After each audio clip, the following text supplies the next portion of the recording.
It is the second day of witness testimony in the federal sex trafficking trial of music mogul Sean Diddy Combs. A warning to our viewers, this next story does discuss sexual assault and violence. Today, the prosecution's star witness, Cassie Ventura, took the stand. She's a music star and the ex-girlfriend of Mr. Combs.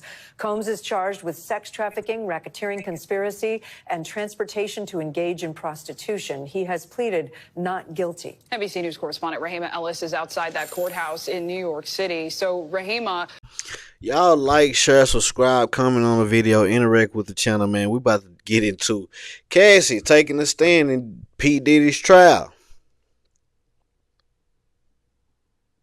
Let's get the details.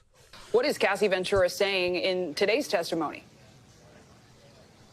She is testifying to what is very graphic, detailed sexual encounters she had with escorts who were hired by Sean Combs to perform sex while he watched and directed what was going on. She talked about how she had knew nothing about freak-offs until she was introduced to it by Sean Combs. And she was asked, did you want to engage in the freak-offs by the prosecution? And her answer was, we have a full screen of it. She says, no, I felt pretty horrible about myself. I felt disgusting. I felt humiliated. I didn't. As y'all can see, this black lady sat here and just lied. She said that she started out by saying no, which she did not. She said, I felt horrible about myself. I felt disgusting. I felt humiliated. His eyes would go black. The version of I knew of him was no longer there. She didn't say no. She was a willing participant in this. This is two crackheads having a domestic dispute. And that's all this is. All this sex trafficking and I don't hear nobody that was held beyond their will. Nobody was held captive. How long was Cassie and Diddy together? Let's start there. How long was Cassie and Diddy together? How many of these parties did she show up to that she didn't have to? Because she didn't have to. She could have called the police the first time it happened. And when she took him to court and when she filed the case on him, it was a civil suit. She wanted money. That's what this was all about. This was all about money from the beginning.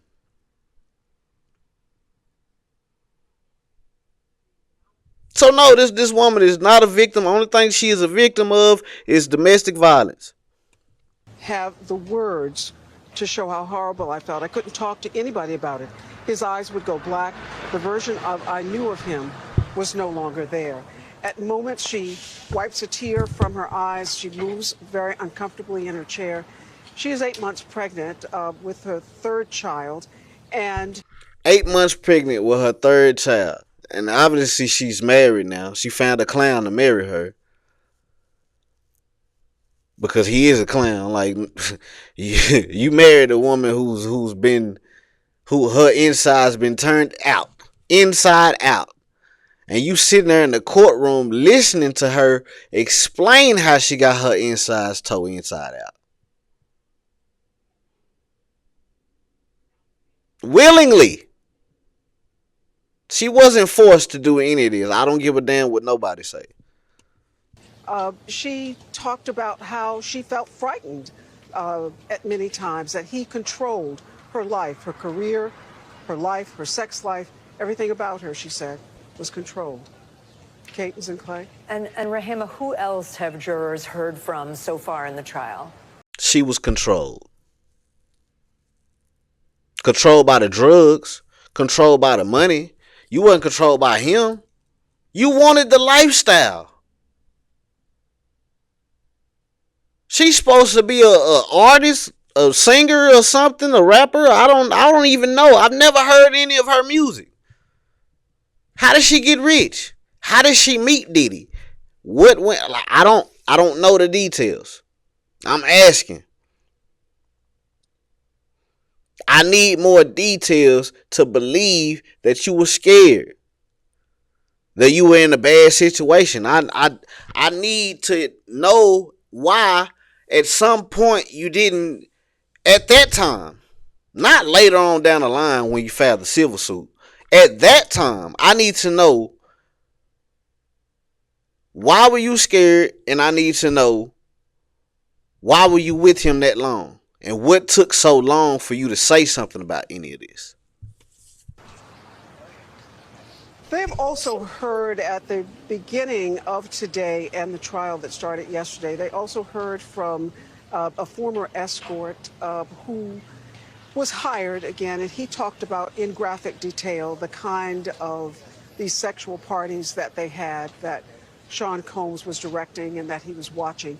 And it's important to point out, as lawyers are saying, that this part of this testimony with Cassie is also very slow and methodical, as the prosecution appears to be trying to build a case that she was surrounded by people who were bodyguards, escorts, who were all a part of the Sean Combs entourage.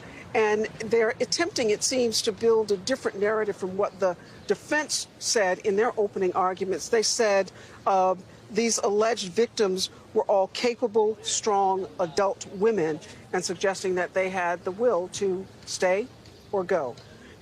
Exactly. This woman was 22 years old. She made all these choices on her own. She made the choice to meet Diddy. She made the choice to do the drugs. She made the choice to be involved in the sex acts multiple different times. She had no problem being front row at the games with them. The Knicks games. We seen the videos, we seen the footage, we seen the photos. We have the information. This woman was a willing participant just like everybody else who was at those parties. Only thing she is a victim of is domestic violence. Diddy is a monster, a freak, true enough. But she's not innocent. The prosecution is painting a different picture. All right, Rahima Ellis. Kate Sinclair. Thanks so much. Thanks for watching. Stay updated about breaking news and top stories on the NBC. Yeah. So, bottom line is Cassie is not a victim. Only thing, not a victim of sex trafficking or anything like that. She's a victim of domestic violence. She was a crackhead, just like Diddy. They had a domestic dispute, as crackheads do. Everybody knows people who are on drugs. Everybody has known for relationships like that to get physical. Everybody knows this. People who know. So no, ain't no sexual trafficking, all that old kind of stuff, man. I haven't seen any. Y'all haven't presented no evidence of that yet. Y'all like, share, subscribe, comment on the video. Let me know how y'all feel about this topic right here, man. Hit the link in the description. You want tattoos or piercings, you in Dallas, Texas, holler at your boy. If you want custom rugs, if you in the city, if you anywhere in America, we can get them to your doorstep. Don't be a lame. Like these willing participants in this foolishness trying to play victim. We out, man.